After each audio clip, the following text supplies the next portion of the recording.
Emerson absent today from what I could tell? I thought I saw her in the lobby. John, Kate. 1, 2, 3, 4, and then Christina is 5. It looks like it, but we are kind of running late, so I don't want to hold up the meeting. Okay. She may join later. Right now, we are at a quorum, so we can proceed with the meeting. Okay, sounds great. I guess thank for Michelle and for running this committee the last couple of years, and it looks like her and Adam have been termed. Sam did say that he has made some recommendations to the mayor as far as on filling those spots, but since we have a lot of presentations, we'll just get started today.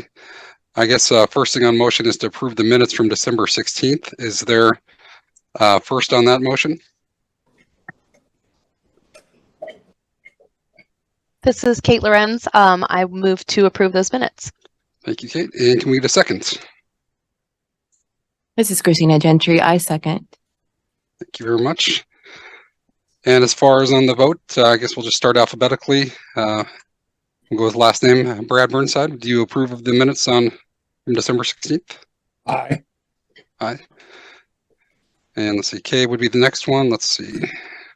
Christina Gentry? Aye. Aye. And John, just a quick update. Kate just joined the Zoom Oh, meeting. okay, great. Mm-hmm. Great. Commissioner Kelly? Aye. Aye. And Kate Lorenz? Aye. And Kay Emerson, as far as in regards to approving the minutes.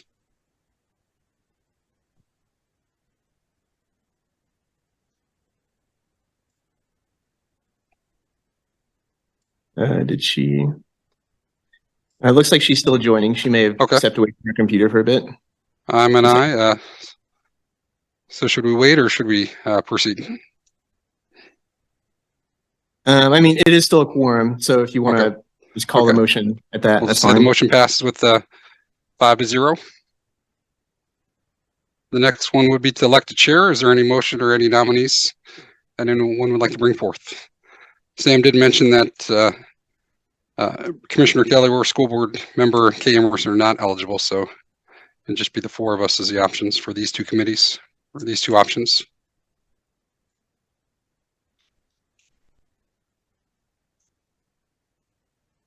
This is Christina Gentry. I nominate John Matthews. I know that you were serving as co-chair, but I nominate your position to be upgraded to chair.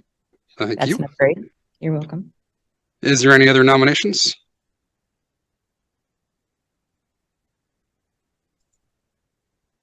Seeing no other nominations, Christine would be the first. Can I get a second on that?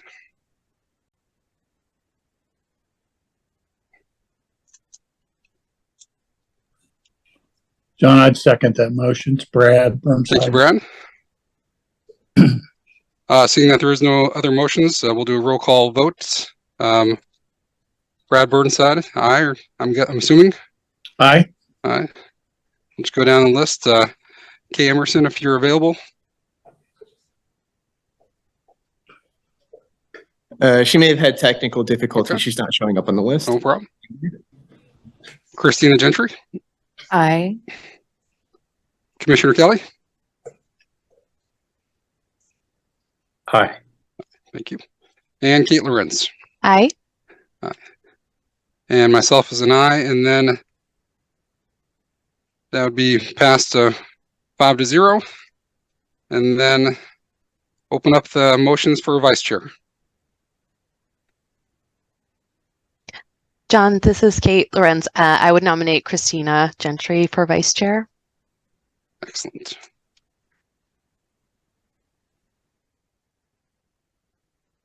I'd like to also second that nomination. Seeing that there is no other nominees, we'll go to a vote. Brad Burnside. Aye. Kay Emerson, if you're available. I'll just go on to Christina Gentry. Yes. Commissioner Kelly. Aye. And Kate Lorenz. Aye. And I'm as well an aye, and the motion passes 5-0 for Christina to be the new vice chair. Next thing is for the review of the 2022 annual report. Yep. So I'll go ahead and present that to everyone. Let's get it queued up.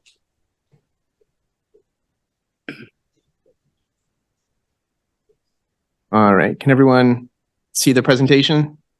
Yes. Okay. Go ahead. Present mode. Sorry, this is the city's annual report first. We're doing that. Nope, you're good.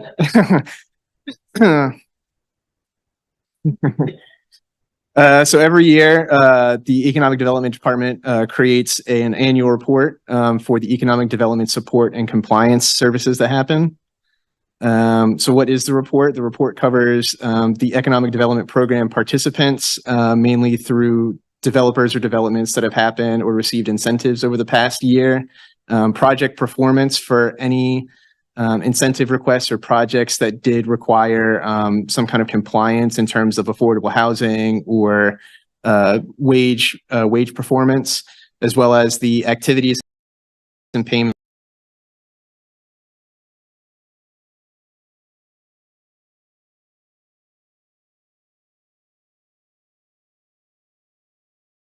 and monitor our incentives and how they're doing, as well as providing data for goals related to the strategic plan. So how we use this report, we use it to educate and inform, like we're doing here tonight with the commission, with the public. This report is publicly available on the city's website. So if anybody who listens later or on the commission or on the committee is interested, you can read the full report there. Again, it supports transparency. It helps us evaluate outcomes, both annually and long-term related to the strategic plan, and provides a historical record of the economic development support we provided to the community. So the city provides support in two main ways. The first is pay-go programs. So those are the developer pays for these improvements or developments initially, and then is reimbursed over time with a portion of project-generated tax revenues. The second way is through direct support, such as our ED agency services, payments through infrastructure, small business assistance, and these are typically done in upfront payments made by the city of the county. So starting with our general property tax abatements, we do have for our Catalyst program, which is our industrial focused tax abatement program. We do currently have 5. The newest one that is kind of on the rolls is the U.S. engineering project. It was completed last year, but the way the structure of tax abatements work, it doesn't take into effect until the first tax year after the completion of construction. For our non-Catalyst programs, we have the Sunlight Science and Technology Company, Rock Chalk Park, and the Heartland Medical Clinic off of 6th Street. For these programs, at least for the Sunlight tax abatement, they do have some compliance requirements related to job creation, wages, and health benefits. So you can see in that chart below that they continue to meet that. It can meet and exceed kind of the goals that were laid out in their original agreement. This is just a full layout of the tax abatements over the years. For the Heartland Clinic, down at the bottom, you'll see for the Heartland Clinic for Van Trust Phase 1 and for the Pretzels Inc. building out in Venture Park, those payments were, the abatement is modified in a payment in lieu of taxes. So rather than receiving a 50 or 70% abatement on their property taxes, an agreement, part of their development agreement was that they pay a certain level of they pay a certain level of taxes or a percent per square foot value. It varies per agreement. Next, we have industrial revenue bonds. These are typically used for the sales tax abatement. So it's a conduit financing mechanism in association with property tax or sales tax abatements. Again, there is no liability for the city for these bonds or an obligation to help finance the project. We currently have 10 outstanding, and then 3 are approved. So the city has issued a resolution of intent, and then those bonds are officially issued once the project is complete. The neighborhood revitalization area, it's a property tax rebate given as a percentage of the incremental increase in value. Not much change between this year and last year. The only thing that's different is we had an NRA project come on to kind of the tax rolls. It was completed in 2021, and then the first full tax year was 2022. So this is just a very small overview, a very small chart showing the kind of the benefit that we've seen over the years. So the base is essentially the property tax that would have been captured if all 8 or so properties that are under an NRA had stayed at that base level with slightly, increases to account for inflation. The retained value is what the city has received over the years with those improvements. So we can see with these projects, we've seen almost a 100% increase in return on these properties with the NRA supporting that development. Then there's tax increment financing, which pledges future gains in sales or property tax generated in the district to finance the improvements. Very similar layout to an NRA. No changes in that. I know we did, if the committee remembers, we did approve a TIF towards the end of last year, at least in this body. The commission then went on to approve that at the beginning of 2023. So that's not reflected in this report, but in next year's report, we'll see that on there.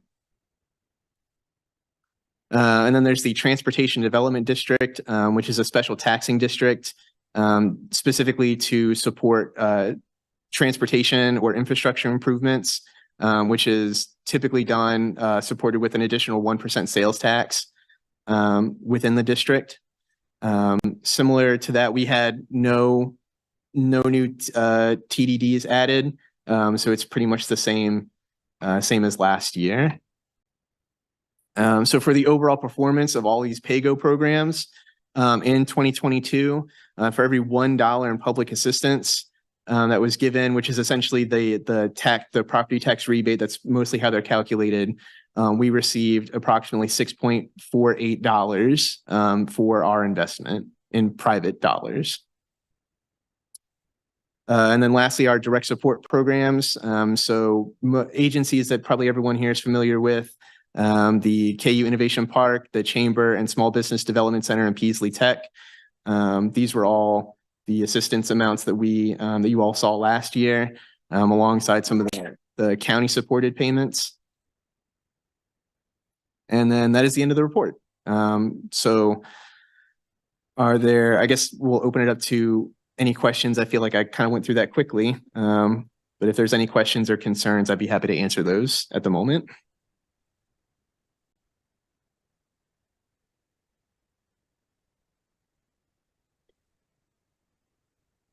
Seeing that there's no questions, Sam, is this something we need to vote on, or can we just approve and send on to the city commission?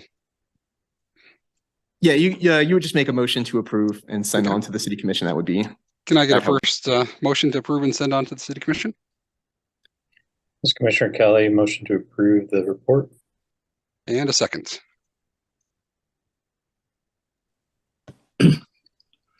So Brad Burnside, second. Thank you.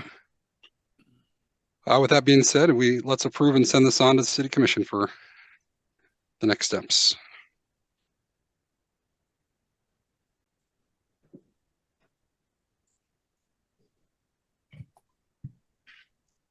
And Sam, I assume there's somebody there for the Lawrence Chamber as far as on this next item? Yeah, so you would just still have to do, even like you made. Oh, still do the 5. Okay, okay. Yeah, it's okay. Okay. As far as on voting, Brad Burnside. Aye. Aye. Okay. Kay Emerson. I'm just going to say that I saw the chat and Kay, yes, to Emerson says yes. Yes. Excellent. Thank you. Thank you. Okay. Christina Gentry. Yes. Commissioner Kelly. Yes. Kate Lorenz. Yes. And I, yes, as well. And we have 6-0. okay. And then just really just a a point of order, I guess, for Kay. Kay, if you have a question or anything, just use the raise your hand functions. That way your little icon pops up to the top of the screen and we can see that you have something you want to address or are going to type in the chat. Okay, my 6-0 vote, we will approve and send this on to the City Commission. And next item up is the Lawrence Chamber funding request. So the order that we're going to do this in, I guess just a primer before we go ahead and start this conversation. First thing, I mentioned this to John, the way we're going to do this is similar to how we did it last year. So the committee is going to receive each presentation, and then at the end of each presentation, you're going to make a motion and approve or make a motion for the level of support that the committee wants to recommend to the City Commission. So that way you're not doing 4 presentations and then having to make a vote on something you heard 30 minutes ago. And then as another primer, the Lawrence Chamber, KU Innovation Park, and Peasley Tech, in collaboration with the City of Lawrence, have all submitted requests for 3-year agreements. So what you're voting on today is funding for 2024, 2025, and 2026. This is done. It was a request from the city manager's office to kind of streamline the efficiency of these agreements. Although while these agreements are being made now, there is kind of there will be a provision in the agreements per Kansas statute that technically future funds that far in advance can't be guaranteed. Adjustments may be corrected as necessary if payments can't be made, but you will essentially be voting for 3 years of funding. And that is only for the Lawrence Chamber, KU Innovation Park, and Peasley Tech. Douglas County Core will be a 1-year agreement for 2024. And Sam, Yes. Christina Gentry, will there be time for Q&As after each presentation? Yep. I guess that's another thing. It is around 2:30 right now. I expect these presentations to take us longer than 3. Is there anybody who has a hard stop at 3 o'clock?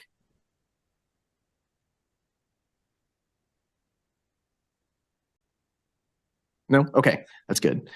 Yeah, so the way we'll do it is they'll give a presentation similar to how the commission runs it. They'll give a presentation.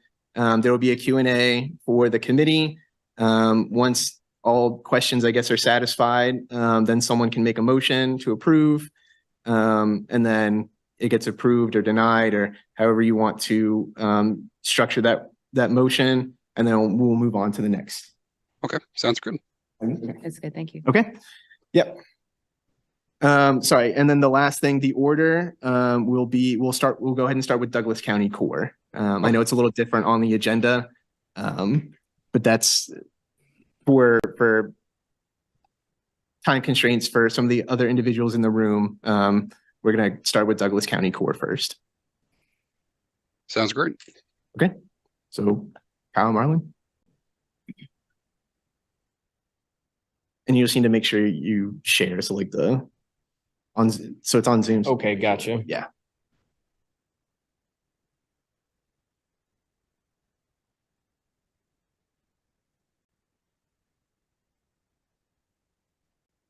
All right. Does everybody see the screen here? Yes, we do. Oh, gotcha. So you have to hold it in before. Oh, there we go. Don't have to raise it too high for me, but maybe help Marlon out. I'll split the difference. All right. Hi, everyone. We're Kyle Johnson and Marlon Bates, co-founders of CORE, a nonprofit focused on building our entrepreneurial ecosystem. I'm a local tech entrepreneur, and Marlon is the director of the Douglas County Extension Office. In 2018, Lawrence ranked last among nearly 400 communities in the U.S. in providing jobs for its residents with college degrees. To solve the problem, we need to combine traditional business recruitment with entrepreneur development because nearly all net new job creation comes from startups of all kinds, not just tech companies. If we want new jobs, we have to create new companies. The OECD, the world's top economists, have concluded the best way to create new companies is through the entrepreneurial ecosystem approach, which focuses on making entrepreneurship easier. In particular, first-time entrepreneurs need training, a network of peer entrepreneurs, an experienced entrepreneurial mentor, advisors with industry expertise, pitch or business plan help, and easy access to all of these things. If we provide these things to entrepreneurs, they are much more likely to build their businesses here and create jobs. In fact, I recently spoke to an aspiring entrepreneur at a Lawrence Tech Guild event, and he said he would move away to a more robust ecosystem once his partner graduates from KU. I asked, if we help train you and provide you with local mentors and advisors, will you stay? His answer, yes. Historically, resources haven't been accessible to everyone. So CORE is building a website funded by the city to make it much easier for all entrepreneurs to access resources by listing resources online and helping entrepreneurs navigate the startup process. The website will launch in the next few months and will allow people to register to receive one-on-one support. We'll make sure that they get the help they need. The OECD has found a new kind of enabler organization is required to focus on ecosystem building, and that's CORE's role locally. The vibrant entrepreneurial ecosystems succeed in 4 areas, according to the Kauffman Foundation: diversity, density, connectivity, and fluidity. These themes map to the city's strategic plan around diversity, job creation, and business satisfaction. CORE is committed to ensuring that at least 40% of our registrants are women, non-binary, and/or BIPOC entrepreneurs, and currently we're at 56%. By 2030, CORE will register 200 entrepreneurs, 25 per year, who create 500 jobs with high average salaries. The best way to build this pipeline is to hold events that attract early stage entrepreneurs. We just held our first annual pitch competition where we gave $20,000 to 12 entrepreneurs to cover their startup expenses. This is half of our annual registration goal from just one event. Of these 6 companies, 6 are tech, 6 are non-tech, 40% are women and/or BIPOC owned. The entrepreneurs left the event excited to build their businesses and help us build the ecosystem. It was a huge success, and we worked with a variety of partners to identify participants. In 2023 and 2024, we need to work with our partners and entrepreneurs to develop a series of programs to identify, train, fund, and grow local companies. So our 2024 budget request will help us build on our momentum and add more programming and direct entrepreneur support, specifically through the hiring of a part-time coordinator. The city and CORE are natural partners, and we're perfectly aligned with the city in its strategic plan. But in the absence of a paid staffer, we simply can't pursue diversity, density, connectivity, and fluidity as fast as the city needs us to. Back to the problem we discussed earlier, every city of size and most smaller ecosystems are hiring for this kind of position. We need to aggressively pursue this work so that by 2030, we aren't last in job creation. We're a rising star compared to other ecosystems in the middle of the country. Thank you so much, and we'd be happy to answer any questions.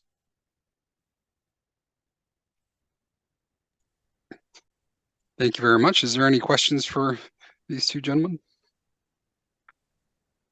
Kyle, thanks for your presentation. This is Commissioner Kelly. Are you presenting a similar budget request to Douglas County? Thank you for the question, Commissioner Kelly. I think our goal is to certainly build out what is being asked of you at the city as a half-time position through time. So certainly we know that we need more than a half-time position, but for now, I think that's the request that we're putting in front of the city. If the county is interested in potentially supporting in any capacity a position like this, we'd be more than happy to work with you to put something forward to the county. Yeah, I just want to be real specific because I don't feel comfortable voting on anything in these as much as I love to tell the city how to spend its money. If there's a request that is coming to both the county and the city, I abstain on these votes just so it doesn't prejudge the budget discussions that we have at the county. So what I'm understanding you say, Marlon, is that there is no proposal right now for Douglas County CORE that has been made to Douglas County. Is that correct?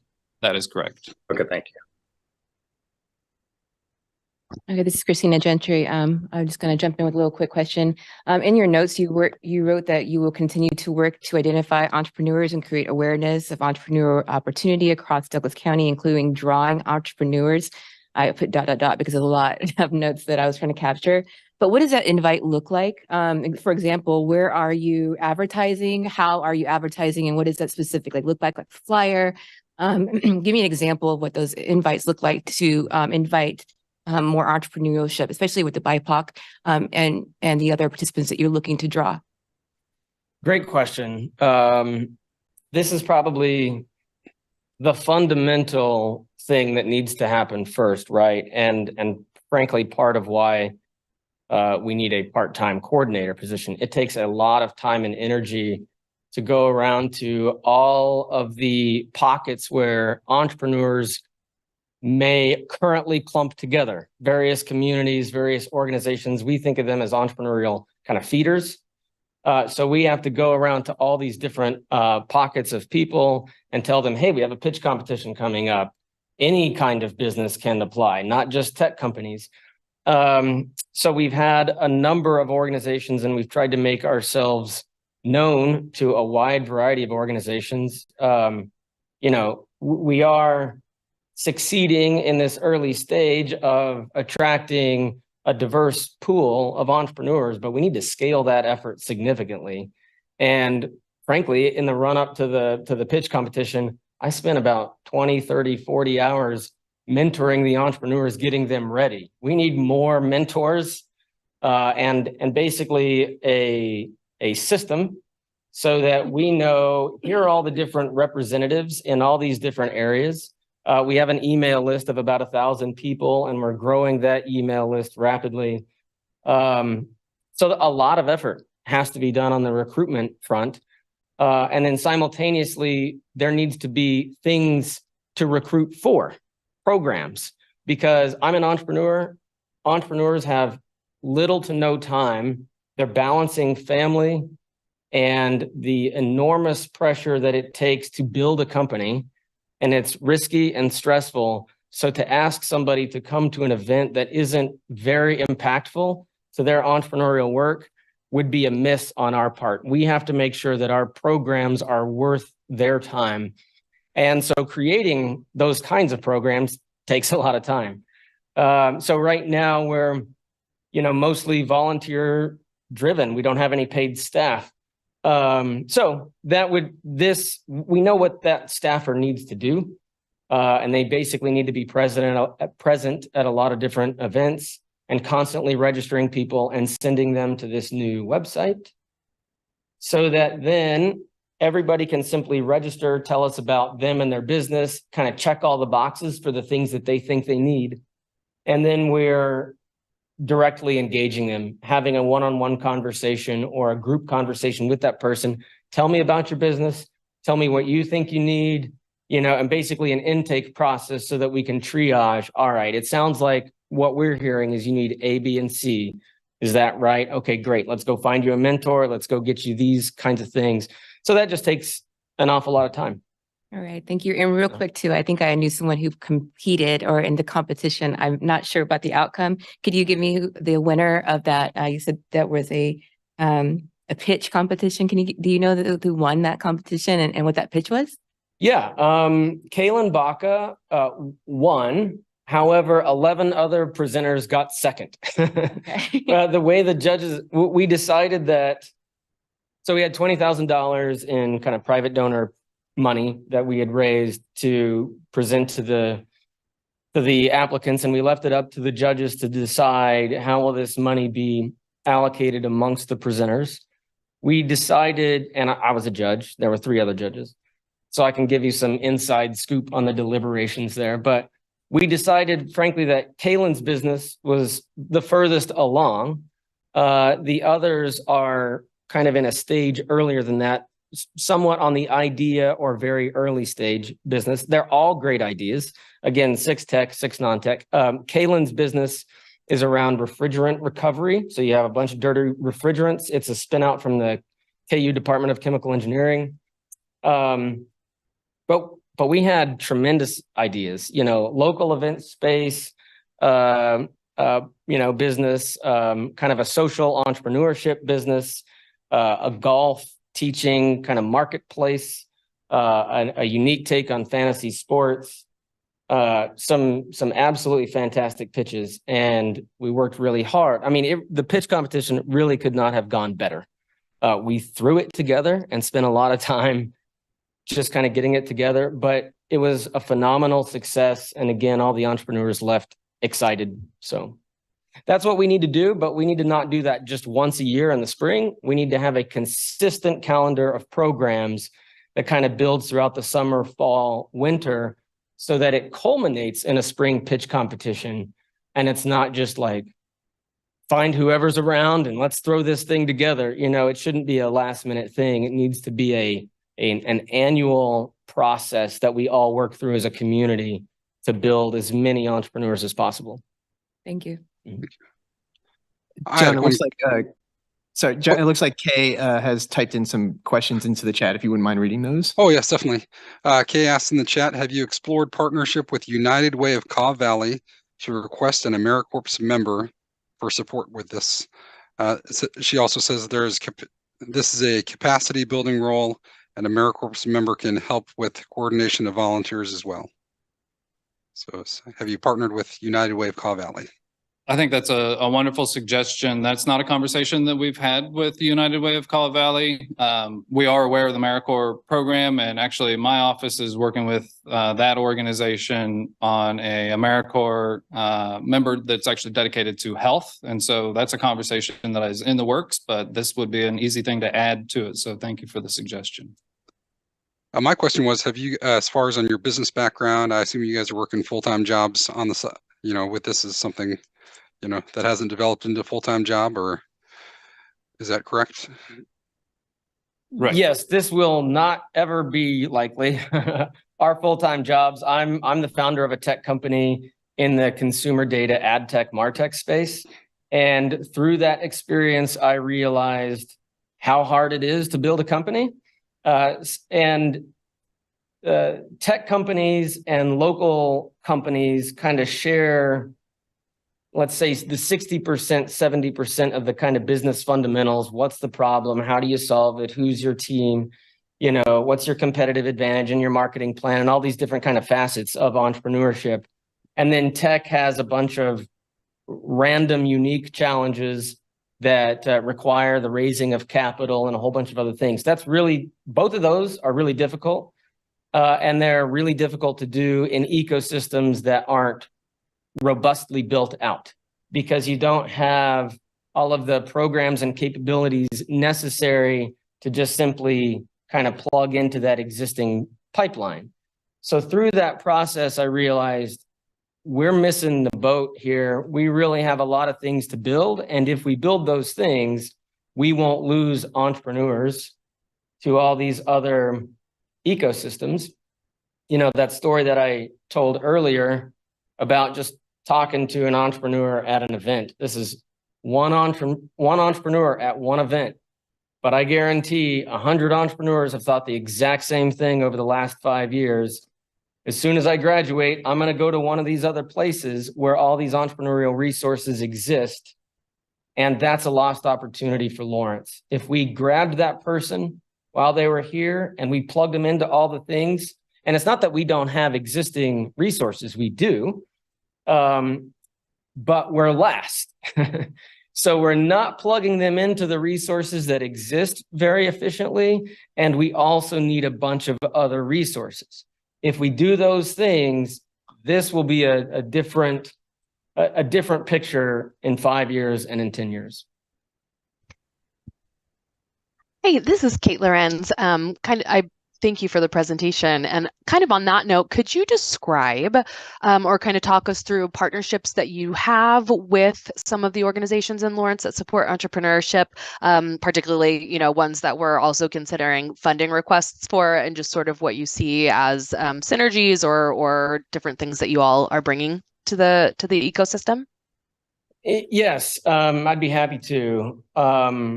KU Innovation Park has hosted events and funded our pitch competition prize money in part. A member of the chamber attends most of our weekly meetings. We meet 3 times a week, just kind of triaging what are the next things we need to do. A volunteer a small volunteer army, getting together just to figure things out together. All of these different organizations on this slide referred pitch presenters to us, entrepreneurs to us. And so we're in regular contact with them all. We're working on a national mentor network with the KU Alumni Association, and they hosted the pitch competition. I think our universities and high schools are essential for us to be plugged into because they're our talent pipeline, and they're when people are young and excited and ready to go do something new and creative often. And so we need to capture that talent before it decides I need to leave and go somewhere else. But also the public at large and professionals who have been working for 10, 20, 30 years have specific domain expertise. So we can't forget about any pocket of the community. Everybody has something to offer. And that's why we kind of have to be everywhere, letting everybody know, look, all you have to do is go to this website and register, and then we'll know about you. And then we can start getting you the help that you need. But we're very much in collaboration mode. Who can we partner with and how? Again, the Kauffman Foundation has found that connectivity of all of the different ecosystem players is essential. Where you lack that connectivity, or even worse, organizations fight with each other, those ecosystems struggle and fail. And so we can't have that. We have to all work together and figure out how do we create more entrepreneurs and then help them. Thank you. Mm-hmm. And there was one more question in the chat. It says, how much will the salary be set for on this FTE in the request? Well, initially, it's a part-time position, 36K, kind of fully loaded with, benefits, taxes, et cetera, et cetera. So it's a part-time role. And that's the salary, and expenses all in. Just to maybe provide some, additional detail around what that person will be doing. They need to go to a lot of different events. They need to make sure that everybody knows to go to that website and register. And if they can't go to that website, to help them register. They need to basically have a bunch of one-on-one meetings with these entrepreneurs and kind of help understand that intake process a little bit better. Because again, we have jobs, full-time jobs, and so do the other core volunteers. So we need that coordinator person to be kind of first layer entrepreneurial support. We have a lot of entrepreneurial expertise on the team, but we need some help. An hourly rate equates to about $25 to $28 an hour.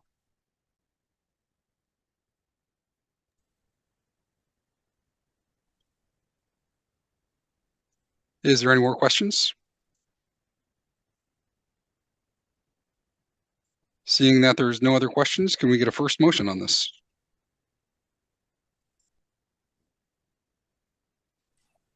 This is Christina Gentry. I vote that we, oh gosh, what is the verbiage here? Do I say that I vote that we move to support the recommendation for this project? Yeah, you can just make a motion to recommend the budget request or the funding request to the City Commission. Okay, thank you. Mm-hmm. I recommend that we make a budget request to recommend this request. I think that's whatever Samuel said. Very wordy, yeah. And can we get a second motion? It looks like Kay seconds it in the chat. And we'll do a roll call vote. Brad Burnside. Aye. Kay Emerson. Aye, okay. Christina Gentry. Aye. Commissioner Kelly. Aye. Kate Lorenz. Aye. And I'm a nay, and the vote passes 5-1. Thank you. Thank you.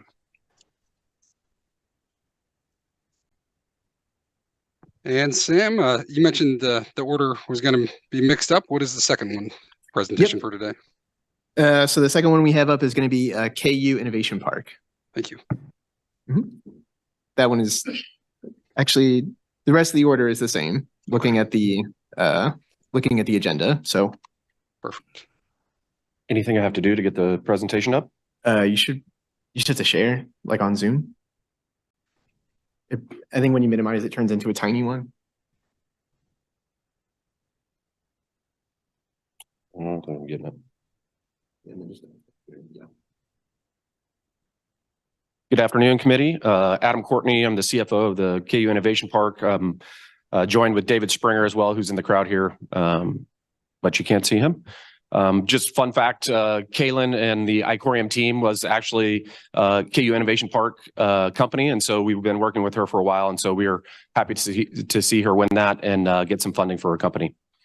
So today I'm going to move quickly through this, give you a chance to ask some questions at the end. The KU Innovation Park, if I can get it to move. Maybe just the up and down arrow. Oh, there we go. It's a unique collaboration between the city, the county, the university, and the Chamber of Commerce. And so about 15 years ago, these stakeholders came together to try to do economic development around what the city has identified as the target industries. And so they all come together. They all have one Class A board seat. They all work together with equal representation on that board. With a mission to create, recruit, grow, and retain high-paying jobs around those target industries that were outlined in the Economic Development Strategic Plan, with a general purpose of creating an economy that's more diverse, resilient, and modern through the creation of those jobs. How we measure our success is through our metrics. And so currently we have 65 companies who have created 618 jobs and about 41 million in direct payroll. And so if you average this out at around $65,000 per job, so the average job wage is another city strategic initiative. And so you can tell we're way above that. Another thing that we track is our women and minority companies. And so we have about 31% of our 65 companies have women or minority founders, broken down from 23% women and 26% minority. We use some of our funding that we get from the county and the city for incentives as well to these small companies. Small pieces of funding, $5,000, $10,000, $15,000 can go a long way for small companies who need a little startup funds. And we've earmarked 25% of those funds on an annual basis to women and BIPOC founders as well. You can see our historic job growth rate of the park. It's in the yellow there, pretty significant. And then down below in the red and blue is Lawrence and the state averages there. So trends on the same path, but at a magnitude much higher. So we've been pretty successful there. Some of the ways we help our startup companies and make them successful, and Kyle talked about this, it's important to wrap them with services and mentorship. We do market validation, market research, proof of concept.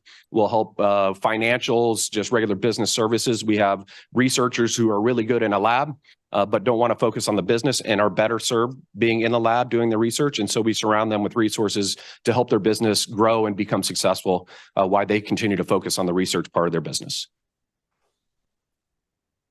One of the things that we do to make these companies successful and grow roots here is provide them with some real estate. And so our original building was built in 2010. Another phase was 2014. We filled that up pretty quickly. But to keep those companies growing here, we got to provide them more of that highly specialized space that they need. Wet lab space is really expensive to build and really isn't, there's no inventory in Lawrence, Douglas County, or really the region for them. And so if we don't continue to build that, we're at risk of losing some of these companies that we start here and are growing. For instance, the phase 3 building opened, which is our second building on West Campus last August. And we had 10 of our companies that were in existing facilities move over there and at least double their space. We had one company that went from 2,500 square feet and is now in 11,000 square feet. Majority of that is specialized wet lab that they needed. If they were going to expand without that space, they would likely have to go somewhere else and likely leave the state to find that space for them and their company growth. Another thing we do with county or city and county funds is we leverage some of the capital that we get to build these buildings. And so phase 3 is a $25 million building. The city and the county each threw in $375,000. We were able to leverage that for another $8 million at the federal level. And then we got private funding through a bank institution to fund the rest of that $25 million to build that building. It's 65,000 square feet. It's already about 85% full, with the last 15% under negotiation. So we expect to have that full probably by the end of the summer, and out raising money for phase 4 and phase 5. Around some of our cluster development that we do around national security would be phase 4. Leveraging some of the assets and the strengths of the university there, and cybersecurity, remote sensing, telecommunications.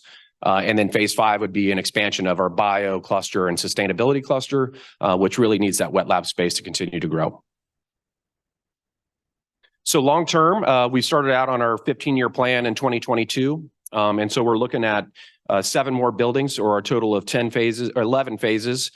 Phase 1 and 2 is 1 building. And so it'll eventually be 11. It'll marry with the crossing development that the endowment is doing on West Campus as well. We'll focus on the business and research side, while they focus on the retail, grocery, housing. And another component is daycare, which is really important to our companies, but also the community as well. And then you can see the long-term impact of that 15-year plan when we get to the end, would include 4,000 direct jobs and significant payroll, 260 million plus in annual payroll, and about 800,000 square feet of development. And I think that's all I got.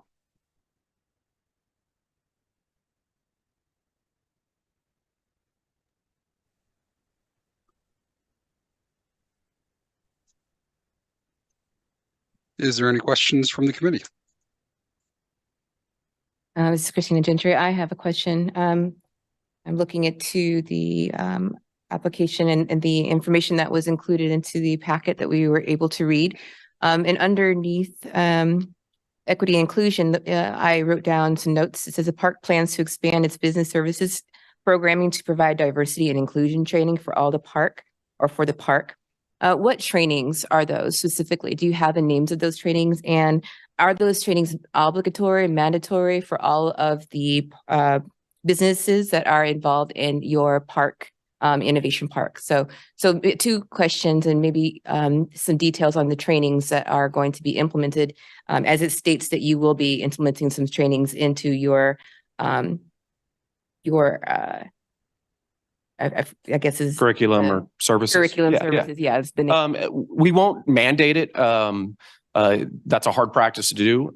What we like to do is lunch and learns and other trainings that are open to people, encourage them to get out, buy lunch, things that get people in there, and then identify somebody that can train on different aspects of that, whether that's, the benefits of including diversity on your board, and then incorporating policies around hiring and practices of each company.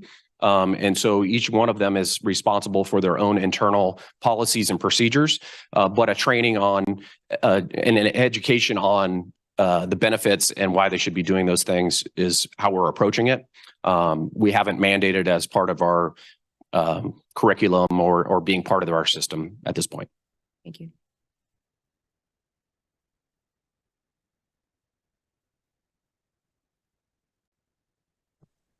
I did have a question as far as on how you guys are organized. I know you mentioned you got funding from the chamber and from KU and from the city, but is it safe to say you're wholly separate as an entity from KU? We are. We're a 501c6, which is an economic development organization, so a nonprofit organized just like the Chamber of Commerce. Okay. And so we get our funding from public funding from the city and the county, the university and the chamber. It supports our business services. Otherwise, we'd probably operate much like a real estate development organization, just managing our real estate. So that's really important public support that goes into our business services. And so our breakdown of private versus public revenue is about 70-30 at this point. 70 is private, driven through rents and other services that we provide. And then 30% is that public support that we get. And it also includes grant funding. For instance, this year, we've taken our public funding and leveraged it at the federal level for business service support. And so we have a 3-year grant through the EDA that will pay $1.5 million, so $500,000 a year that we marry with that other public support that we get. Thank you. Hey, this is Kate Lorenz. I was just going to ask about, I know this is, I believe, one of the requests that we're considering for a 3-year funding, 3 years of funding recommendations. That's correct, isn't it? That's correct. Yes. Okay, cool. And can you just talk through, it looks like it's the same funding request for each of those 3 years. Can you just kind of talk through, that decision and how you see the funding each year kind of playing into the park and all of the sort of development that you're seeing? Sure. We have requested the same amount from the city and the county from the last 5 years, but specifically our $200,000 that we asked for operational funding. The city and the county and the university have participated at the same level since we started. We haven't asked for an increase in that, and that's our business service support. We have an incentive fund that the city and the county fund for us. That's the $25,000 from each, $50,000 that goes to these small businesses that don't often qualify for the city and county incentives that are out there, the tax abatements and things like that. And then that $75,000 request over the 3 years. So $225,000 from each the city and the county. We're going to take out and try to leverage at the federal level and at the state level to get more funding, like we did for the phase 3 project. And so we're looking at phase 4 and 5 each being $30 million plus buildings. And so we'll take those $225,000 from each of those entities and then leverage that multiple times over to get to that $30 million that we need for the next phase of the building. Thank you.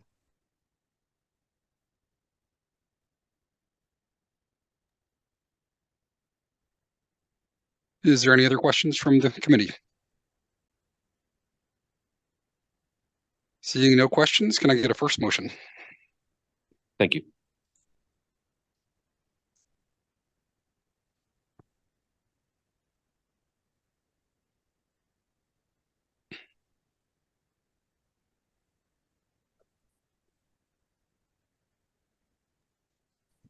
This is Kate. I will move to recommend the funding amount of the $300,000 requested for the next 3 years.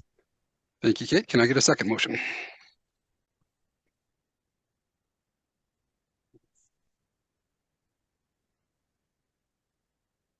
And Kay seconds it. Thank you, Kay.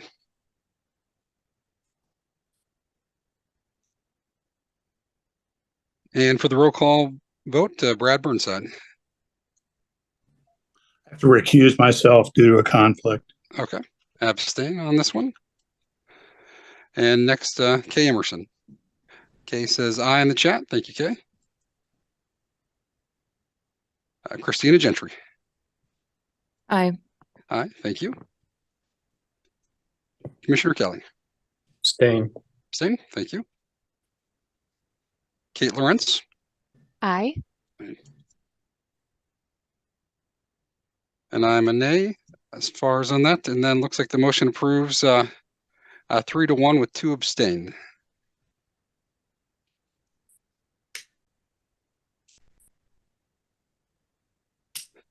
And Sam, just a follow-up question. Do we need, as far as on the quorum, I mean, we don't need 5 people voting as far as on a yay or nay?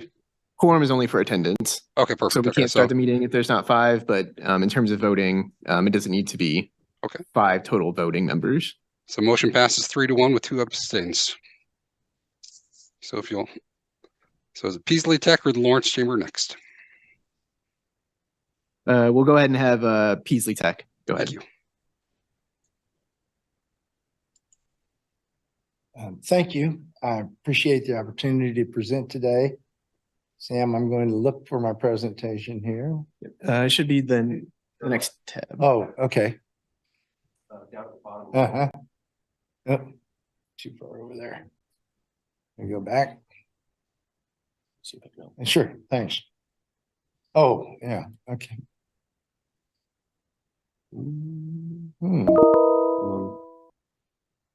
Maybe I'm not as smart as I thought I was. Yeah, I didn't see it before, but it is. Yes, and I just click anywhere. Excellent. There you go. Thanks. Thank you. We actually do teach technology classes at Peasley Tech. I just Probably should have taken one of them. Appreciate the opportunity to be here today and share a little bit about where Peaslee is now and where we're going, and answer any questions that you might have.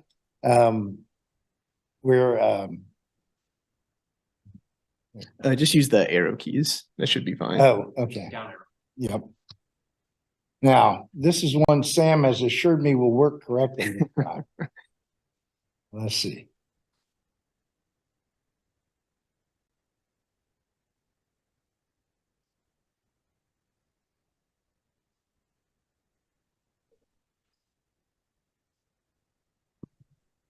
No sound. Well, it doesn't even look like it started. That's okay. Oh, here we go. What's a Peaslee? No sound.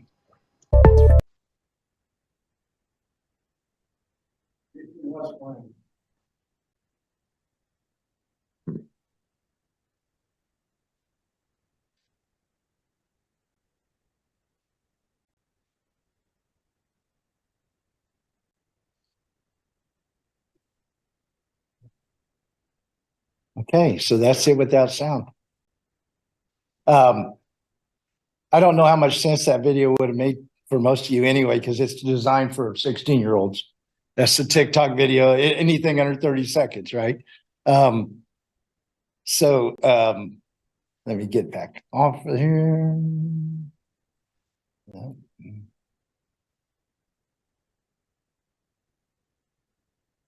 PowerPoint. The next icon over, the PDF. Do what? I'm sorry, Sam. No, you're good. I'm not following you here. I have to show up now and make sure everything's ready. So,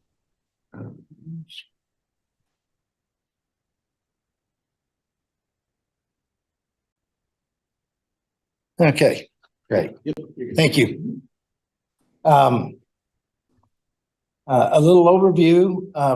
I know that most of you are familiar with this, but our mission is Peaslee Tech is to serve as a catalyst for economic growth in the county. Primarily, we're located at 2920 Haskell in Lawrence, Kansas. We're a little bit different than most learning institutions. Our clients are the businesses of our community. Now, the people that come and take training from us, they benefit from us having those relationships. But you'll see, and it's kind of a little different approach to teaching and learning. And that is, our programs are all driven by demand from businesses. I'm going to really quickly go through these. I'm not going to read all this to you, but it just gives you an idea of the growth that we've had since we started having programs approved by the Board of Regents in 2017. And we've continued to grow many programs in this time. 22 open enrollment programs. And then we've also already added 3 new expansion apprenticeships in 2023. So that gives us 15 apprenticeships we offer in a wide range of areas, and Peaslee Tech is the largest provider of apprenticeships in Kansas. As a result of that, we've been recognized by the state and Department of Commerce for our work in helping expand apprenticeships in our area. Now, that if you're not familiar with apprenticeship, the real beauty of an apprenticeship for the person is that they are a full-time paid employee. They have benefits and they come to school usually one night a week to learn their craft or their trade. The little overview of some of our labs, our carpentry labs, industrial maintenance, back up. That's a robotics lab, plumbing and HVAC lab, machine shop, new car dealers, automotive lab, the welding laboratory, and computer networking, and our commercial driving center. In the last Those programs and labs have all been added since 2015. We build them out in phases as demand to meet the demand for training in these areas. And last year, we opened the Crunch Business Support Center at Peaslee Tech.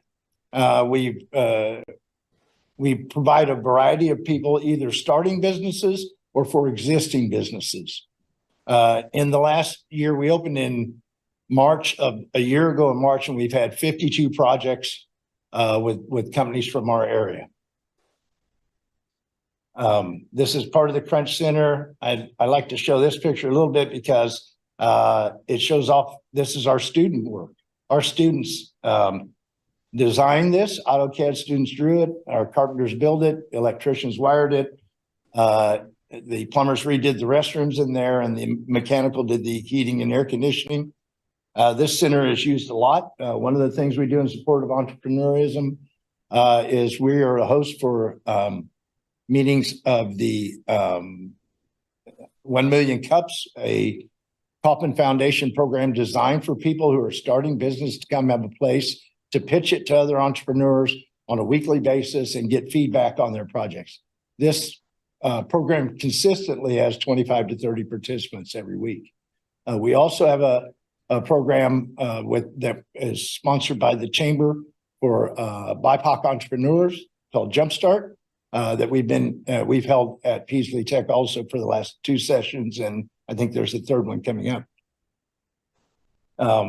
That's just a little overview of it. We do have office space in there if people need it. We have a multimedia room to make commercials, advertisements, videos, and we have a 3D printing lab. Also, if someone's wanting to start up or needs to make prototyping products. That's kind of an overview of what we're doing and where we're going and how we've been doing it. And I'd be glad to answer any questions related to our funding request. Thank you for that presentation. I did want to double check on something that I saw on one of the files. Is it $200,000 per year for the next 3 years? Can you confirm that?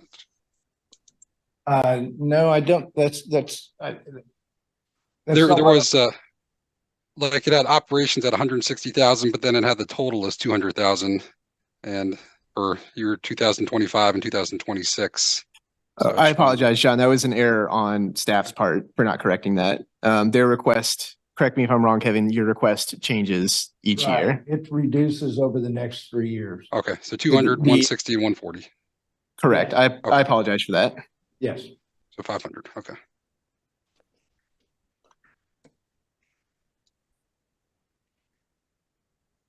Is there any questions from the committee? I have a question, Christina Gentry.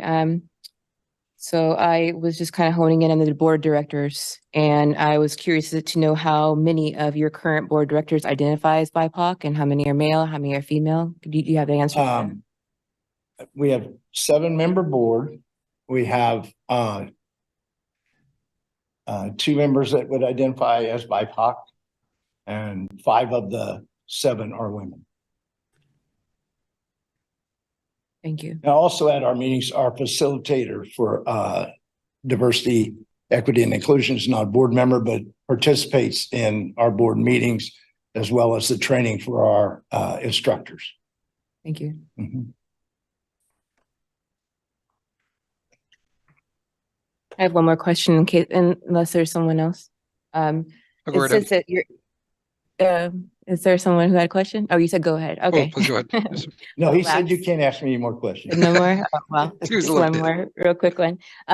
Your current progress indicator represents 55 minority program participants, and then 10 minority participants are in the SAEEI grant supported apprenticeships. Yeah.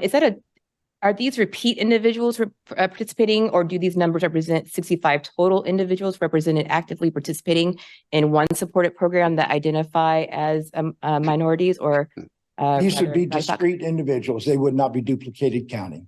Is that what you mean? Is it more than one? They're only counted one time. Sure. So you have 55 participants that are participating in your minority program currently. Yes. Okay. And then you have 10 minority participants in the SAEEI grant supported apprenticeship. That's a separate Yeah, and that's Separate. a separate count of people. It's not, those 10 are not also in the other Gotcha. 55. That was my question. Yeah. Thank and you. I, also on that, I'd like to share with you, we have, our board has committed, our goal was to represent for our enrollment to be at double the representation for underrepresented populations in our programs. Underrepresentation does somewhat vary by programs. But our goal was to be at double the county rate, which is approximately 15%. In our last raise income security and equity program, we were actually at 45%.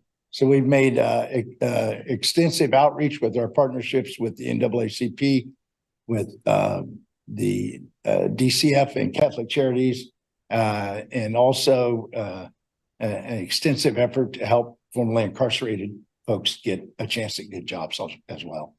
Thank you. And it's for my sake too, SAEEI. Oh. What does that stand for? Okay. It is the State Apprenticeship Expansion, Equity, and Inclusion Grant. And we were one of 7 recipients, and that was recognition of the work we had done with the state on expanding apprenticeships. Okay, thank you. Thank you. This is John Matthews. I just had one last question. As far as on, has there been any changes with the announcement of the DeSoto plant as far as Panasonic? Or is that anything that this area plans to assist on training, or is there a need for that? Yes, we're part of the several groups that are involved in preparation. I'm part of Beasley's part of a education consortium with Johnson County Community College in Kansas City, Kansas, and several school districts in anticipation of the needs that will come from Panasonic, but also in anticipation of what our local businesses will need in the face of Panasonic coming. And so, yes, we're definitely, involved and prepared. Our goal would be to provide the initial training needed for Lawrence residents that are going to work at the plant. That's where our focus would be. Other than that, we're working on making sure that our existing businesses have the workforce that they need. Thank you. Mm-hmm.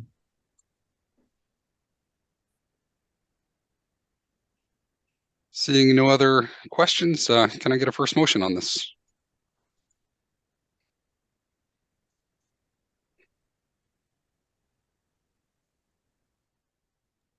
This is Brad Burnside. I'd move for approval. Thank you, Brad. And can I get a second motion?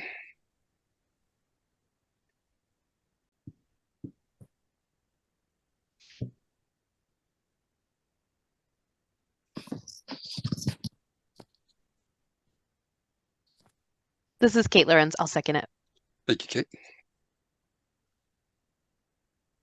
And on the roll call vote, Brad, you're up first.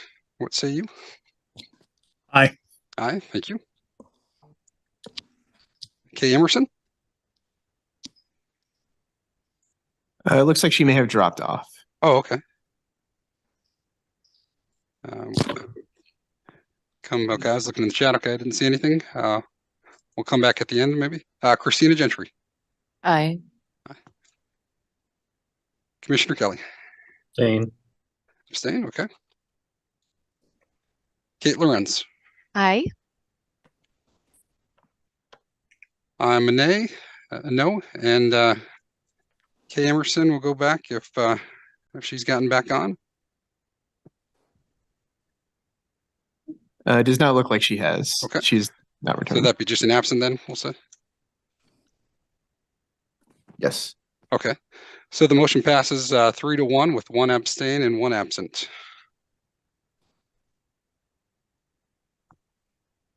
And we're on ready for the Lawrence Chamber. Yep. Okay. Yeah.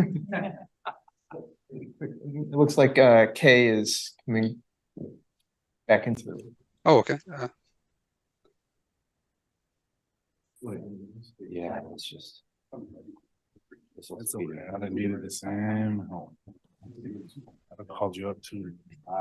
Well, this way it dispenses with me while you're already struggling. Yeah, let's just call it early.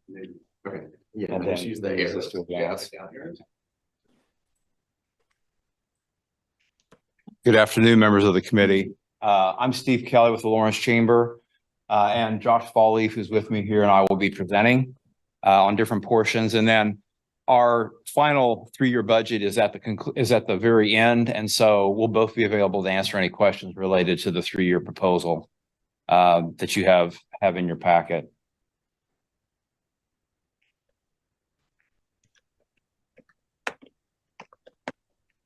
It's not wanting to advance.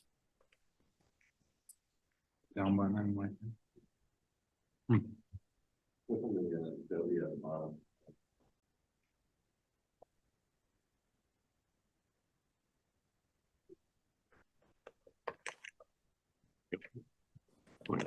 I don't know. Yeah, just use it's scrolling up and down. With the Okay, wheel. just use it. That's the end. Didn't want to work for you. There it is. Again, good afternoon. Kind of as a backdrop, we're going to talk about 2 or 3 of the areas of focus that we're working on as a chamber. And a lot of this came out of work that was done through Ernst & Young as part of the city's strategic economic development plan, and also work that was done with our Rising Together campaign, which is our 5-year program of work that was put into play and went into effect in 2022. And in the Rising Together programming, we had 4 primary initiatives, and those were job creation and economic prosperity, innovation and entrepreneurship, workforce and talent development, and then housing and land development, all of which I think align very closely with the city's priorities. And one of those in the area of economic prosperity and job creation was the recommendation from Ernst & Young that there be additional focus on target industry development. And the target industries that came out of the work done by Ernst & Young, and I won't read them here, were these primary 4, which aligned very closely with what was some work that we had done as an organization prior to this. So these have been a lot of the focus in terms of working with companies locally, because those typically are high quality jobs that have residual benefits and better multipliers. And as what we set apart or set down as goals were that we would increase or gain 1,500 jobs over 5 years in these targeted industries, and that the wages that we would be for these jobs would be at the then median wage of $33,382 a year, plus $5,000. So essentially, a little bit over $38,000 would be kind of the standard for inclusion, and that was what our targets were. Oops, sorry, went the other way.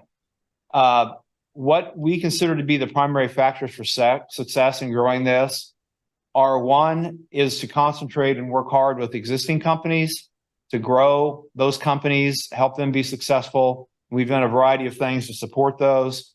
And then also to bring in new opportunities. And that would be new companies coming to town, growing companies, helping startup companies in these various categories of industry. We've also worked with supporting industry clusters. The Tech Guild, the Lawrence Tech Guild was mentioned earlier. We've been a sponsor and supporter of the Tech Guild for some time now. And that's an opportunity for folks in the tech industry to get together. We've also worked with Peaslee Tech in the formation of a manufacturers forum, which does the same kind of brings folks from the manufacturing industry countywide together to work on issues that are common to all those companies and try to find ways to support them. We also are working on identifying more available buildings and sites, because one of the critical needs in this community currently is we really don't have a lot of locations, either existing buildings or sites, for companies to grow or to come into the community. So that's been something we've been working on. And then also housing as it relates to workforce is very critical. And so those are all areas that we've been working on. And we're not going to talk about all those today, but the ones that we have, like target industry is one certainly that's very important. How we're doing that is we're working with those companies, and then we're tracking the job growth in identified NAICS codes that align with those various industries. And we've got a list of between 20 and 25 that, in working with Ernst & Young and also with the Research Institute, KUIPSR at the University of Kansas, we've identified those as key components of those industries, kind of a proxy set. And so we're tracking the job growth in those various industries by NAICS code. The preliminary info that we have was only through the middle of 2022 because of lags in reporting, and then they scrubbed the information. We will have final numbers by the 1st of July, should have conclusive numbers for the year 2022. But we were at 129 new jobs created in the industries at that point. And I think with anecdotal conversations and interviews that I've done with a number of companies in the community, I think that we'll be in very good shape from that standpoint. So I think the numbers are going to be pretty strong. But again, these are jobs in the community that pay a strong wage, have benefits associated, and there's a lot of interest and a lot of need for employees in some of these industries. So we think that that's a good opportunity for us to grow quality jobs. And then the other thing I'm going to focus on, and then Josh will take the stand, is early education and childcare and how it relates to workforce, how it relates to the economic prosperity in the community. Workforce, as I mentioned, is a key issue for all companies in this community and really throughout the country. And I think childcare is a critical factor in that. It's critical because it's important in regards to workforce participation and also in retention of employees. It impacts family income, overall quality of life, and it's also an equity issue. So we've been doing a lot of work in this space. And one of the things that came out of our Rising Together campaign, and again, these foundational principles that we're working on over the next 5-year period, is that we wanted to be in a position to help create 50 new infant and toddler care slots per year over the next 5 years. Because infant and toddler care are typically the very hardest kinds of childcare and early child education to put together. That they're very difficult, and some of the laws and the regulations make it difficult a lot of times for providers to work in this space. And so we've been very involved in the initiatives around the Community Children's Center, which got some grant funding and now is in a fundraising mode to provide additional resources to build out the operation and also to support ongoing programming. The Community Children's Center, when it's fully operational, is slated to provide 63 infant and toddler slots on a per shift basis. And one of the things that's going to be very nice about this facility is that they're also going to have not only weekend hours, but also night shifts, which are traditionally very, very hard to come by in this community and any community for that matter. And we've also done a lot on the advocacy side, working not only as a community advocating at the state level for some changes in regulations and more support of childcare, but we've also been partnering with our Metal Coalition, which are the chambers of Manhattan, Emporia, Topeka, in combination with Lawrence, to provide a united front in support of initiatives around childcare, with greater support for childcare, more support for folks in the childcare industry, because it's an industry that typically is not paid well. There's a lot of turnover. It's very, very difficult. And we think it's important and have gotten good support from others in that regard. With that, I'm going to turn it over to Josh, to Douglas County, to Josh. And then I'm going to step back and then we'll come up and we can talk about the actual budget numbers. Hello, I'm Doug.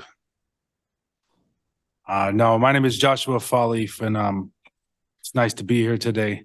I'm here to talk briefly about the Diversified Douglas County Minority-Owned Business Loan Program. Having joined the chamber in September of last year, following 10 years of teaching and serving as an administrator at Haskell Indian Nations University and as a citizen of the Delaware Tribe of Indians out of Artisville, Oklahoma. I was really excited to work on a project just like this because of how it could serve our indigenous community, but also are underserved throughout the county. So Diversified Douglas County is more than just a loan. It's a loan program that helps to support both our EDC Rising Together capital campaign to accomplish the 2 bullet points noted here, as well as the City of Lawrence's Strategic Plan 2040 and the Prosperity and Economic Security #5 to ensure greater economic opportunities amongst historically marginalized populations, communities, and businesses, as well as Douglas County's Community Health Plan to reduce poverty and the emphasis on the BIPOC entrepreneurship. This is a program I'm really excited about how it can address each of those issues in very meaningful ways. The important part of creating a program like this is making sure you have at the outset a BIPOC advisory group who feel free and open to express their thoughts, their concerns, what the challenges are in starting up their own businesses here in Douglas County and Lawrence. And we had a great, extraordinary bunch. Entrepreneurs, educators, and community leaders from throughout Douglas County. We had City of Lawrence and Douglas County leadership participating in those meetings roughly on a bi-weekly basis. We also had obviously the Lawrence Chamber and the EDC of Douglas County were engaged. But then we had continuing partners throughout the whole process that helped us answer questions, helped to respond to some of those systemic and historical challenges minority entrepreneurs and business leaders face that maybe often go under the radar, haven't had a chance to be voiced, so that we can address those to the best of our ability. And none have been more integral than these continuing partners, the KU Small Business Development Center, who provides extraordinary free and confidential services to entrepreneurs and businesses throughout the community.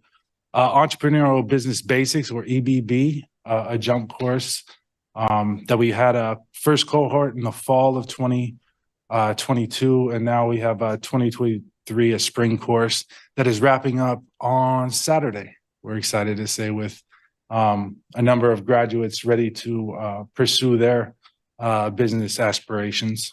Network Kansas is constantly being engaged, particularly the Empower programs that they help guide and support in areas such as Wichita and Wyandotte County. They've been very, very helpful. And then one of the challenges we encountered was, how are we going to service these loans on a regular and ongoing basis to help support those entrepreneurs? And Truity Federal Credit Union, in addition to a number of other financial partners here in Lawrence and Douglas County, all took expressed interest in participating, which was really exciting. But Truity Federal Credit Union presented a plan and approach that we felt best served the entrepreneurs and those business leaders in ways that we thought that would be helpful. But we're looking forward to other partners being engaged in that front as well. And then finally, we have a financial review board that looks like the folks who are going to be applying to this loan program. They are experts in the fields of law, of entrepreneurship, of their business leaders, their financial advisors, that are going to be able to provide a wonderful service to those entrepreneurs. So the gist of the program are some of these details. They're for minority-owned businesses and entrepreneurs who can apply for loans of up to $15,000 with a 4% interest rate for 48 months. We'll have ongoing training and technical business support from certified partners. Right now, the KU Small Business Development Center and the Entrepreneurial Business Basics, or JUMP course, are our two program partners to help provide those services for free. And we look forward to having more come on board should anybody express interest and have the credentials to help support those businesses. I mentioned loan servicing and support from our financial partner at Truity Federal Credit Union. in ways that are going to be most amenable to the success of those small businesses as they get started up. And then also continuing network and mentorship opportunities. We'd like to have BIPOC professionals in the community, as well as these entrepreneurs, to get together to form mentorships and partnerships out on their own terms. And if we are able to create a space in which they can do that and help find a way to bring folks together in order to do that, then we're happy to be a part of that as well. Finally, here's Steve Kelly will come back up. Here's our larger budget request that reflects just a 1.45% increase each year due to inflation. But other than that, it's basically ongoing. And I'd like to point out that the minority business support for this loan program, hopefully we're expecting that to get to a point where it can sustain itself. Right now, it's not there, and we look forward to the city's continued commitment to the success of those small businesses. Right, and in addition to Josh's comment, and he's exactly right about the small annual increases for both our operations and also in support of the SBDC operations.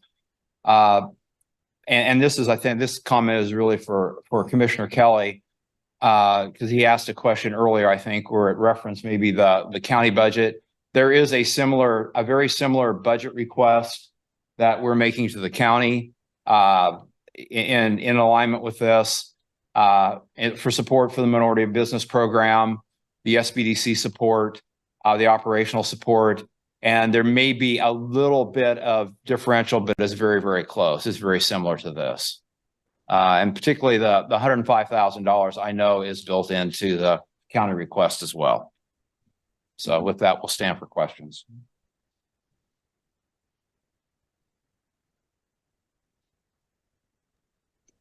Is there any questions from the committee?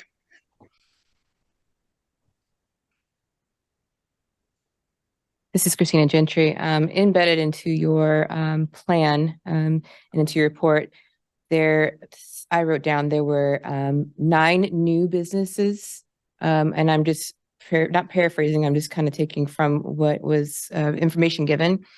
It says 9 new minority businesses were added. I think I'm reading from, hold on.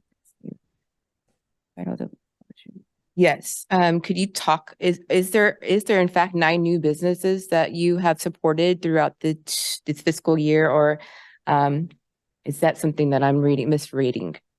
So I'm looking at, it is underneath, I'm not sure if I can refer to the application. But do you in fact have 9 new businesses that you are serving that are part of and underneath the Revolutionary Loan Fund? Not under the loan fund. The loan fund, we just received funding and have added our capital campaign monies into an account. It took a little while because we wanted to be equitable to all of our financial institutions, give everybody an opportunity. So the city's initial commitment for the first half of that for 2023 came approximately a few weeks ago and was deposited. Now we're taking applications, but these are minority-owned businesses that we continue to work with on a regular basis, who are chamber members and not chamber members, who might utilize our services and come into our building to seek services from the SBDC. Okay, thank you.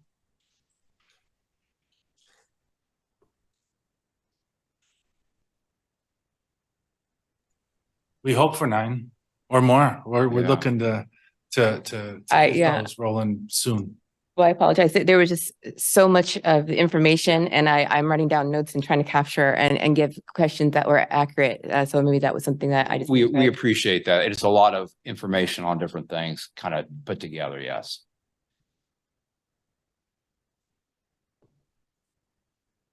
Is there any other questions for the committee? I from have the a committee? question. Yes, Kate. Hi, this is Kate Lorenz. I wanted to ask about just in terms of the commitment to access and equity in the community, if there, as much as you can share, have been conversations or programs internally to support business owners or workers who have LGBTQIA identities, especially in light of, legislation that's coming out that the governor has talked about having potential negative economic impacts on the state. And I would think, especially in recruiting and retaining entrepreneurs in a community like Lawrence. So just out of curiosity, if there's anything you can share about support for LGBTQIA business folks in town. Yeah, we had utilized templates that had been in existence before, and one of the things we took into account were some of the checkmark boxes to make sure that we are creating a fair and equitable system for gender, sexual orientation, and making space and room for those to be included at the applicant or the businesses we serve, should they choose to reveal those to us. In an effort to lower barriers, we tried to find ways that accounted for or collected data, but wasn't intrusive in ways that made anybody feel uncomfortable.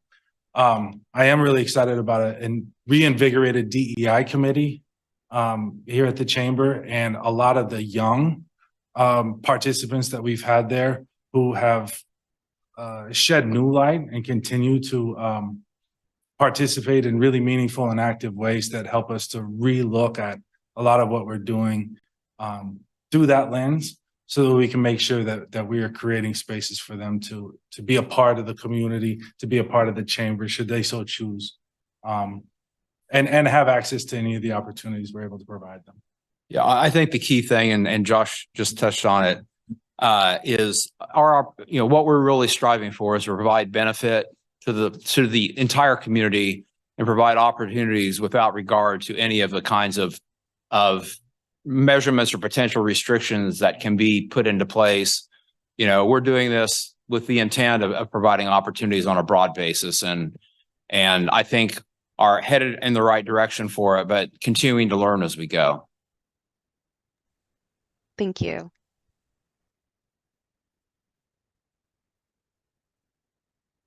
I had a real quick question too. This is just relevant to what you said, because I understood you said something about the data and not having a collection of recent data due to some discrepancy, something that happened. But you did speak on conversations that you had with the community, and you said that they looked, based on the community conversations, the outlook was good. Maybe give me an example of what those community conversations that you thought were invigorating, example of what you heard from the community that you spoke to earlier that would look like to be a plus or a positive in a way that you had represented your rigorous and anticipation of robust activity in the next couple of years. Okay, well, yes, and I have, Josh and I both, and really people throughout our organization have regular conversations with businesses in the community. And when you look at the NAICS code set, but there are a lot of those that would be comprised of manufacturers, a lot of the tech companies, people in that space.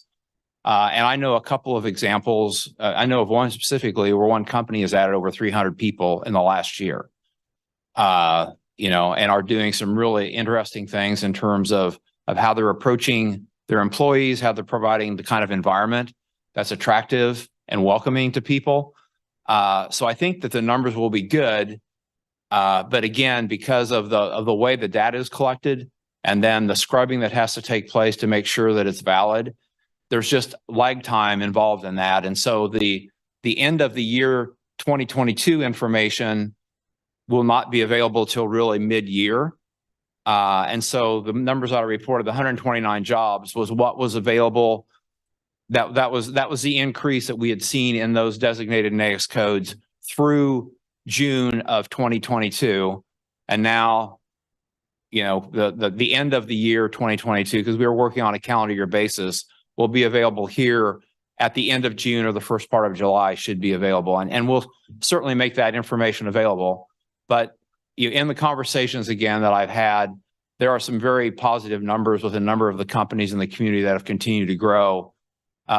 over the last year. And, you know, at the outset of the pandemic, the companies in this group took a significant hit in terms of job loss. There were like 1,300 or 1,400 jobs lost in this collective group. By June of last year, we were within 100 of where we were prior to the pandemic. And I think that we will be, you know, above where we were, you know, going into the pandemic. So we've come back a long ways. There were a lot of jobs lost that are now coming back in, but it's been difficult. But again, it is frustrating because the information is collected. They do several different scrubs and cross checks on it. And I've talked to the folks at KU and research, and they say this is just one of the things that you have to deal with this kind of data, but we should have it here in the next month or so. Thank you.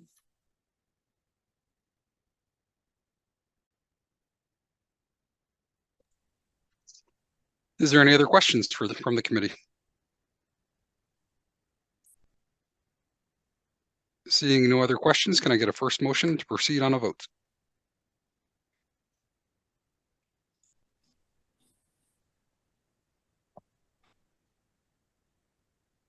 This is Christina Gentry. I move that we vote on the Thank you very much. chambers. Yes. Got it. And can I get a second motion?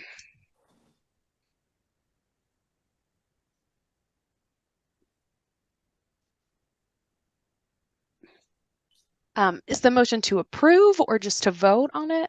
I assume it is for approval or to vote.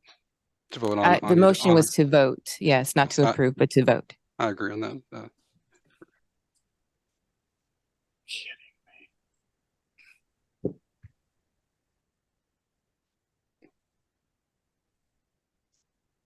Sam, I assume I'm able to make a motion as well.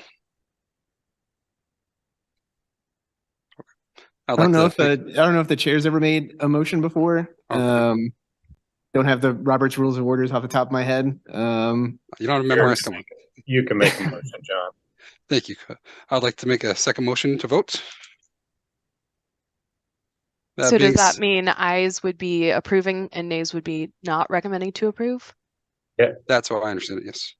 It's Commissioner Kelly. It's interesting to do a motion to vote. Like, I think we needed a motion to either approve or deny, not to vote. Okay. That's probably correct. This is Christina. I take that back. I retract that motion and make a motion to approve the recommendation. Okay. That being said, can we get a second motion to approve?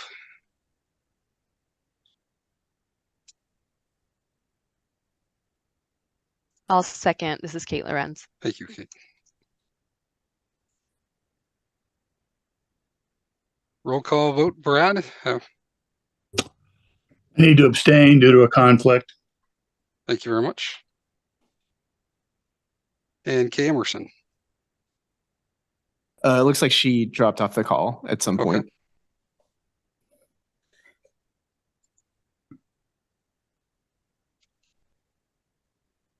Christina Gentry.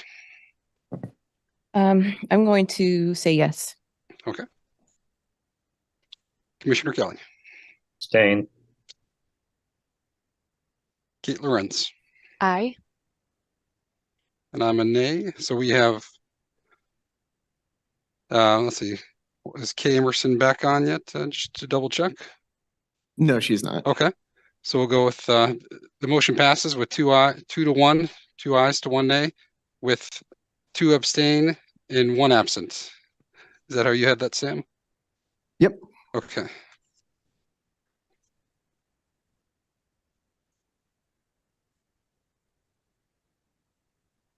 And on the prior vote case, call did drop off, and we did change that absent to an aye. So on that prior one, it was 4 to 1 with 1 abstain. Is there any questions from anybody in the audience, Sam?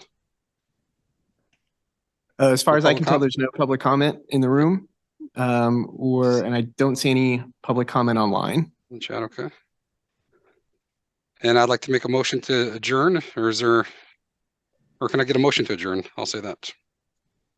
Can I get a first to adjourn? This, Commissioner Kelly, you don't need a motion to adjourn, Oh, but okay. I Well, will that being make, you can just adjourn the meeting. Well, thank you. Well, that being said, we will adjourn the meeting till next time, whenever that may be.